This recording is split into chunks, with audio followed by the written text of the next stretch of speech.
2 का चौथा क्वेश्चन, इसमें उसने कहा है एक वृत्ताकार पथ है ना, उस पर यहाँ पे रमन और अनुप्रिया खड़े हैं, रमन और अनुप्रिया खड़े हैं और इनको दौड़ना है। तो वो ये कह रहा है रमन जो है ना वो 18 मिनट में पूरा दौड़ सकता है वृत्ताकार पथ पे मैदान में, और जो अनुप्रिया है ना वो 12 मिनट में पूरा एक चक्कर कर लेती है। तो वो ये कह रहे हैं कि जब एक ही समय पर सेम टाइम पे और एक ही दिशा में अगर दोनों चलना प्रारंभ करते हैं, मतलब दोनों स्टार्ट हो गए चलना, तो कितने समय के बाद में दोनों वापस एक ही प्रारंभिक स्थान पर पहुंच जाएंगे, मिल जाएंगे, वो समय बताना है। तो कैसे लिखेंगे? मैदान का एक चक्कर पूरा करने में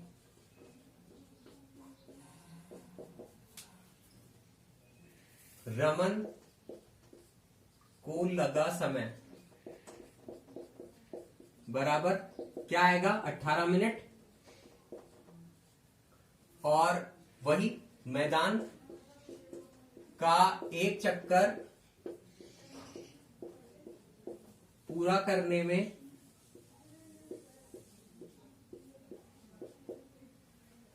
अनुप्रिया को लगा समय बराबर 12 मिनट। अब अपन को निकालना क्या है? दोनों का पुनः प्रारंभिक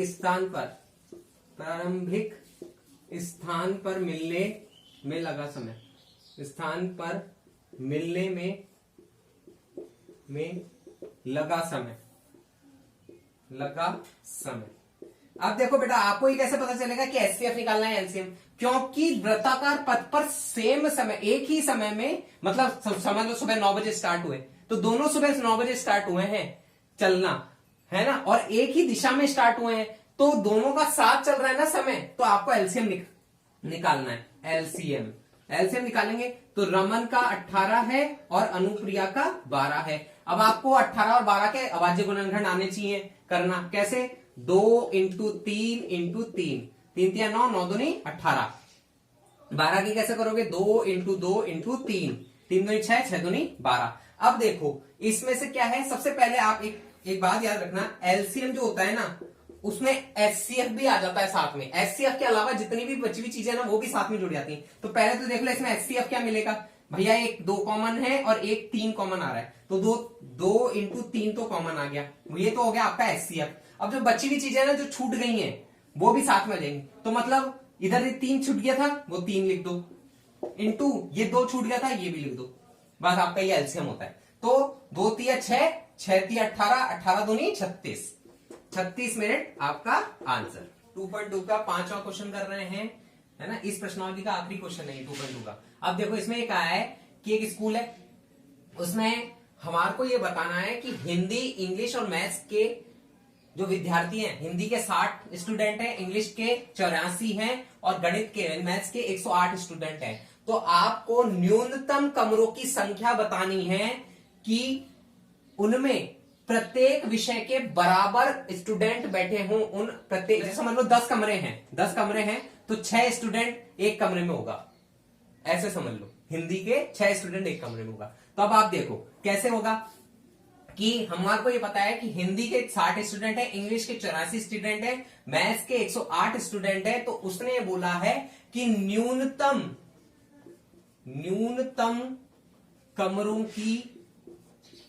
की संख्या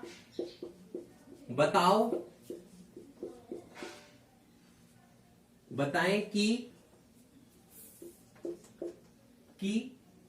प्रत्येक विषय के बराबर विद्यार्थी प्रत्येक कक्षा में हो। तो कैसे निकालेंगे ये? कैसे निकालेंगे भैया? ये क्या बोला इसने? न्यूनतम कमरे। तो न्यूनतम कमरे के लिए हमको इसको एचसीएफ निकालना पड़ेगा, न्यूनतम एलसीएम मत ले लेना। एलसीएम तो उसमें तो आपको सबका एलसीएम निकालोगे तो बहुत ज्यादा अमाउंट हो जाएगा। तो न्यूनतम के अंदर एचसीएफ आएगा, कॉमन फैक्टर निकाल रहे हैं न्यूनतम। तो इसका देखो 60 का अगर आप अभाज्य गुणनखंड करें एचसीएफ निकालने के लिए तो क्या करेंगे, देखो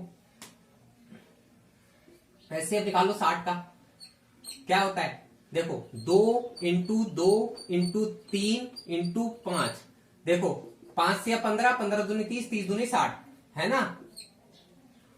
अब देखो इसमें देखो, है ना। अब इसमें देखो 2 × 2 × 3 × 7, 7 से 21, 21 दूनी 42, 42 दूनी 84, है ना। 108, 12 नाम 108 होता है, याद रखना।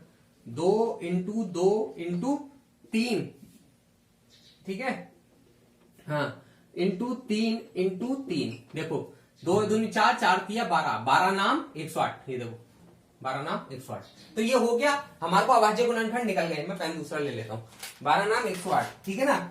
इसके बाद क्या है, इसके बाद हमारे को इसमें से एचसीएफ निकालना पड़ेगा। तो एचसीएफ कैसे निकलेगा, देखो एचसीएफ ऐसे निकलेगा कि भैया सबसे ज्यादा कॉमन कैसे निकलेगा, 2 यहां से हैं, 2 दूनी 4, 2 दूनी 4, है ना। एक 3 भी आ गया, एक 3 भी आ गया, एक 3 भी आ गया।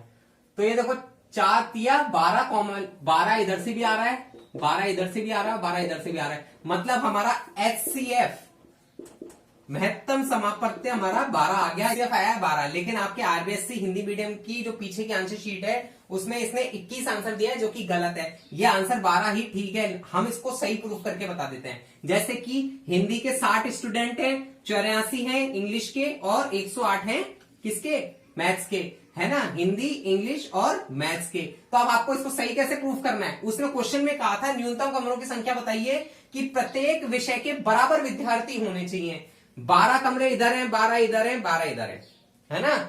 हर एक विषय के लिए 12 कमरे होंगे। अब देखो मेरी बात सुनो, 12 को किससे गुणा करें कि 60 आ जाए, 5 से, 12 पंजे 60, देखो 12 सत्ते 84, 12 नाम 108, ठीक है ना। मतलब ये है कि एक कक्षा में हिंदी के 5 स्टूडेंट, 7 स्टूडेंट इंग्लिश के और 9 स्टूडेंट मैथ्स के होंगे हर क्लास के अंदर। समझ गए, प्रत्येक कक्षा में बराबर स्टूडेंट हो गए ना, ठीक है, ओके।